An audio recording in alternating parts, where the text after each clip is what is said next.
जैसे राम एक सैमसंग की टीवी है, ऐसा देख सकते हो। सैमसंग की एंड्रॉयड टीवी है, पूरा फुल 32 इंच है। और ये हमारे पास आई हुई है। कुछ खास प्रॉब्लम है इसमें। जैसे मैं सप्लाई इसमें देता हूँ तो आप देखना कि एक बार इसमें इंडिकेशन आती है। जैसे मैं इसको सप्लाई देता हूँ यहाँ से, ऐसे देख सकते हो। सप्लाई देने के बाद यहाँ से देखो एक बार ये आई और चली गई, यानी कि ये स्टैंड बाई में फंसी हुई है। तो स्टैंड बाई में किस किस बातों का ध्यान रखना चाहिए। जैसे मैंने टीवी को खोला तो मैंने सोचा कि आपको भी ये जानकारी दी जाए कि आप भी, अगर आपकी भी टीवी इस तरह से फंसती है तो आप आसानी से इस चीज़ को रिपेयर कर सकते हो, बना सकते हो। स्मार्ट टीवी है। एक बार जैसे इसको मैं रिलीज़ करने का प्रयास करूँ, ऐसे देख सकते हो। तो धीमी धीमी से बल्ब एक बार जल के बुझ जा रही है, ऐसे देखो। एक बार जल के बुझ जा रही है, ऐसे देखो। धीमी धीमी से कभी कभी जल रही है, लेकिन ये टीवी ऑन नहीं हो रही है, ऐसे देखो, ऑन नहीं हो रही है। तो इसको कैसे और क्या क्या इसमें प्रोसेस चेक की जाएगी, सारी जानकारी आपको इस वीडियो से देने वाला हूँ। तो चलिए वीडियो के साथ अंत तक बने रहना, ताकि मैं हर एक वोल्टेज को मेज़र करने वाला हूँ। अगर आपकी भी टीवी इस तरह से फंसती है तो आप आसानी से रिपेयर कर सकते हो हमारे वीडियो के साथ, अगर बने रहते हो तब। तो चलिए टीवी को रिपेयर करते हैं। तो मैंने टीवी को ऐसे खोल लिया। ये वाले बॉक्स आपको भी खोल लेनी है, और सारी की सारी कनेक्टर लगाई रहती है, ऐसे आप देख सकते हो। सारी की सारी कनेक्टर है, बस इस कनेक्टर को ओपन करोगे आपकी बोर्ड निकल जाएगी। और साथ साथ हमने अभी देखो तो प्रोसेसर भी हटा रखी है, ताकि हमको इसको गहन से चेक करना है कि आखिरकार इसकी सारी की सारी बोल्ट कहाँ पे छिपी हुई है। क्योंकि ये प्रोसेसर के ऊपर का जो ये बॉक्स होता है, अगर ये लगा देते हैं हम ऐसे अगर लगा देते हैं तो इसके नीचे से आपको मतलब बोल्ट चेक करने में थोड़ा तकलीफ़ होती है, इसलिए मैंने इसको ऑलरेडी हटा रखी है। आप भी इस तरह से हटा लेना, ताकि इसमें बहुत सारी अलग अलग फंक्शन होती है जिसको चेक करनी पड़ती है कि कहाँ से हमको कितना बोल्ट चाहिए। तो चलिए सबसे पहले स्टार्ट करते हैं हम 12 बोल्ट की तरफ से। तो ये कितने बोर्ड में ये वाले मर्च बोर्ड आते हैं, जो कि आपस में मर्च रहते हैं। और इसमें देखो तो ये कनेक्टर लगा दी गई है। तो इसको चेकआउट करने के लिए हम सबसे पहले फाइंड करेंगे मीटर। ऐसे देखो, मीटर को हमने ले रखा, और मीटर को हम एक प्रॉप दो, देखो जैसे ये जो ट्यूनर लगी रहती है ना, इसके बीच वाले में भी डाल सकते हो, ताकि ये ग्राउंड ही रहती है। आप इस चीज़ को ध्यान रख लेना। जैसे बीच वाले में मैंने डाल रखा, अब इसको हम यहाँ पे रख लेते हैं। सबसे पहले हम देते हैं पावर। ऐसे पावर दिए, एक बार इंडिकेशन आ करके चली गई, ऐसे देखो। और जैसे इसको दबाएंगे तो हम धीमी धीमी से एक छोटी छोटी सी इंडिकेशन आएगी, ऐसे आप देख सकते हो। दिख रहा है? दिख रहा है? जितना बार हम प्रेस कर रहे हैं, कभी कभी मिल रही है, कभी नहीं मिल रही है। तो सबसे पहला हमारी ये डायोड जो लगी रहती है, ये वाली डायोड आप देख सकते हो, ये मोटा वाला डायोड, इस पे 12 वोल्ट होना चाहिए। 12 वोल्ट फाइंड है, ये देख सकते हो। ये क्योंकि यही 12 वोल्ट आपकी पूरी सर्किट को ऑपरेट करता है। चलिए इसको यहाँ रखते हैं, और मीटर पे आप ध्यान देना, और कहाँ पे कितना वोल्ट मिलना चाहिए ये चीज़ ध्यान रखना। इसके बाद जस्ट ये वाले जो आप देख सकते हो, एक आईसी लगी रहती है, इस आईसी पे आपको 12 वोल्ट मिलना चाहिए इसके फर्स्ट नंबर प्रिंट से। ऐसे देख सकते हो 12 वोल्ट ये अपडेट है। ये आपकी सर्किट के लिए होती है, यानी कि आपकी प्रोसेसर की पावर सप्लाई वगैरह से लेकर के पैनल तक की सारी सप्लाई यहीं से जाती है। ये हो गई, क्योंकि ये स्विचिंग से पहले बनते हैं, ये आपकी स्टैंड बाई से पहले बनते हैं। ये वाली सारी वोल्टेज है। स्टैंड बाई के बाद कहाँ पे वोल्टेज मिलनी चाहिए, ये चीज़ भी बताऊंगा। उसके बाद यहाँ पे देखोगे तो एक छोटी सी यहाँ पे देखो डायोड लगी रहती है, ये वाली डायोड। इसके आगे वाले पॉइंट पे ये देखोगे तो 5.5 वोल्ट मिलनी चाहिए, जो कि 5 वोल्ट ऑलरेडी ओके है। उसके बाद एक छोटे से 2 बक कन्वर्टर लगाए रहते हैं। इस बक कन्वर्टर पर भी आपको वोल्ट 3.3 वोल्ट मिलेगा, लेकिन जब ये आपकी अपडेट हो जाएगी तो ये बढ़ भी सकता है, घट भी सकता है।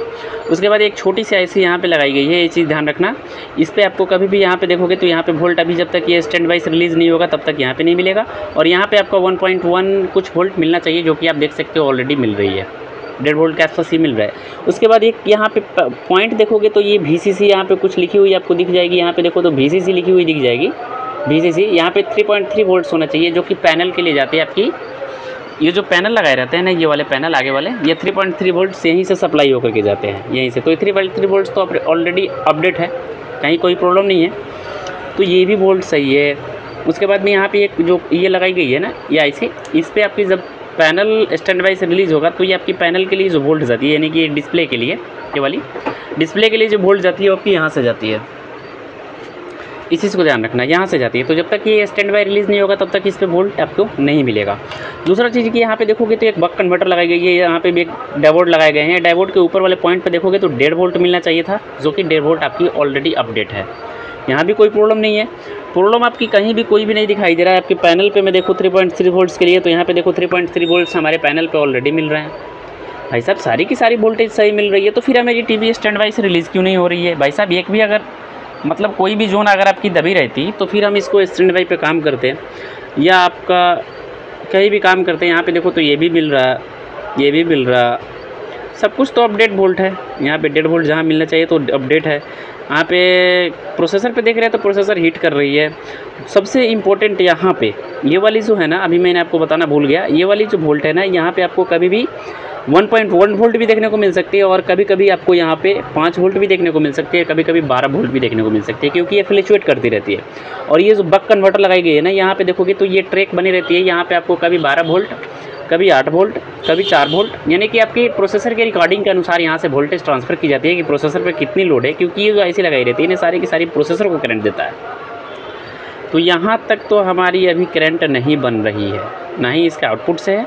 और इनपुट से देखें तो यहाँ पे शायद तर हमारी 4.5 वोल्ट ये आपको अपडेट है, जो कि 5 वोल्ट यहाँ पे अपडेट है, ये देख रहे हो अपडेट है।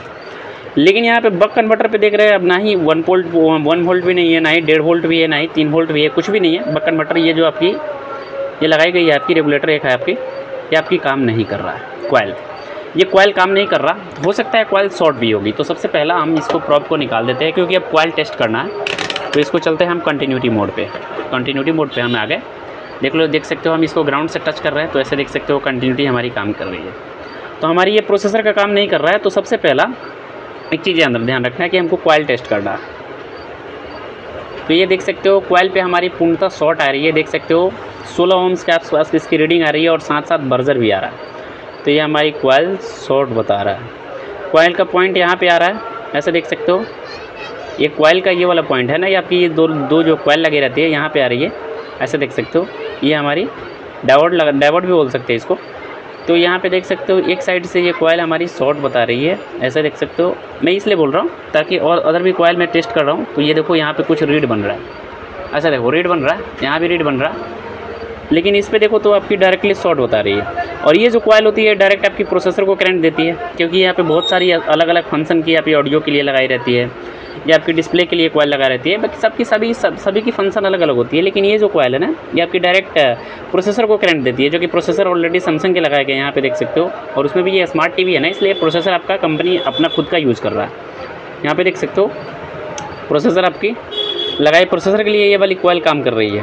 तो ये कॉइल अभी हमारी देखो शॉर्ट बता रही है। तो कितने लोग ये चीज़ बताएंगे कि कॉइल निकालो, कॉइल टेस्ट करो। भाई साहब कॉइल ख़राब नहीं होती है, बहुत रेयर केस में कॉइल ख़राब होता है, कॉइल शॉर्ट होता है। लेकिन यहाँ से देखोगे तो ये कितने लोग बोलेंगे कि आईसी भी निकालो, रेगुलेटर आईसी भी नहीं निकालनी है, क्योंकि यहाँ पे देखो तो ऑलरेडी इस पॉइंट से शॉर्ट बता रहे हैं, आगे वाले पॉइंट से शॉर्ट नहीं बता रहा। अगर आईसी का प्रॉब्लम रहता तो ये डायरेक्टली आईसी आउटपुट कर रहा है, तो इस कॉइल पे भी आपका शॉर्ट मिलता, लेकिन यहाँ से शॉर्ट नहीं कर रहा। अब देखो एक मैं लॉजिक में आपको कहानी ख़त्म कर देता हूँ।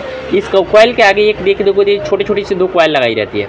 ये कॉइल आपको करंट देती है आपकी प्रोसेसर को। तो हम फटाफट से इन्हीं दोनों कॉइल को ओपन करेंगे, जिससे हमको बस ईजी रूप से समझ में आ पाएगा कि आपकी प्रोसेसर डेड है या आपका हमारी इस सेंसरिंग पॉइंट में हमारा कहीं शॉर्ट है। तो डायरेक्टली हम इस दोनों कॉइल को ओपन करते हैं।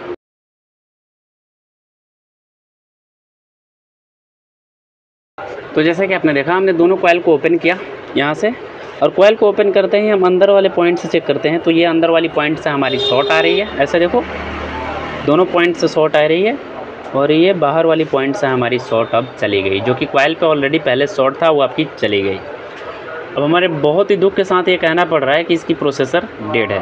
भाई साहब कितने लोग इस चीज़ में पढ़ाते रहेंगे आपको कि ये कॉइल ऐसे निकालो। भाई साहब जब लॉजिक समझ में आ रही है कि यहाँ पे 2 कॉइल लगाए गए हैं, ये वाले यहाँ से देखो, ये आपकी 2 कॉइल ऑलरेडी लगाए गए हैं, ये आपकी डायोड के रूप में काम कर रही है, कैपेसिटर के रूप में काम कर रही है। तो ये जब कैपेसिटर पे हमारी ऑलरेडी यहाँ से देखो तो यहाँ पे हमारी कोई भी जंपिंग नहीं कर रही है, यहाँ से देखो तो हमारी कोई भी शॉर्टिंग अब नहीं है, बक कॉइल हमारी कोई भी ख़राब नहीं है। तो हमने जैसे ही इस दोनों कॉइल को ओपन किया तो हमको ये स्पष्ट रूप से अब समझ में आ गई कि इसकी प्रोसेसर शॉर्ट हो चुकी है। तो भाई साहब मैं बहुत दुख के साथ कहना पड़ रहा है कि इस बोर्ड को मैं रिपेयर अब नहीं कर पाऊँगा। पहले मैं आपको जो प्रॉब्लम इसमें हो रहा था, ये जैसे डायरेक्ट लाइट देने पे स्टैंड बाय रिलीज़ नहीं हो रहा था, ये लाइट नहीं जल रहा था, लेकिन अब देख सकते हो डायरेक्ट आपकी लाइट जलने लग रही है, क्योंकि हमारे 3 वोल्ट कंटिन्यू काम करने लगे हैं, यानी कि कहीं भी हमारी वोल्ट अब नहीं दब रही है। बट आपकी प्रोसेसर इसका एक्टिव नहीं हो रहा है, जिसके कारण से आपकी LED TV stand by release नहीं कर पा रही है। तो बहुत ही दुख के साथ कहना पड़ रहा है कि अब मतलब बोर्ड हमारी ये रिपेयर नहीं हो पाएगी, क्योंकि इसकी प्रोसेसर IC डेड है और इसमें नई बोर्ड डालनी पड़ेगी। तो मेरे भाई साहब इस तरह से आपकी सारी की सारी वोल्ट को टेस्ट आउट किया जाता है। अगर इसमें से कोई भी वोल्ट आपकी डेड रहती तो वहाँ पे हम एक बक कन्वर्टर लगा करके उस वोल्ट को अपडेट कर लेते, लेकिन यहाँ से कोई भी प्रॉब्लम नहीं है। डायरेक्ट हमारी यहाँ से 2 कॉइल हमने ओपन किया, हमारी इस प्रॉब्लम समझ में आ गई कि हाँ ये इस चीज़ की प्रॉब्लम है। तो मैं आशा करता हूँ कि छोटी सी नॉलेज आपको अच्छे से समझ में आ चुका होगा। समझ में आ चुके तो प्लीज़ वीडियो को लाइक, चैनल को सब्सक्राइब कर लेना। मिलते हैं जानकारी के साथ, इसी तरह के नए नए टॉपिक्स के लिए आपके हमारे चैनल को जुड़े रहना। किसी भी तरह की और जानकारी चाहिए तो कमेंट बॉक्स जरूर करना, मैं आपको पूरी रिप्लाई दूंगा।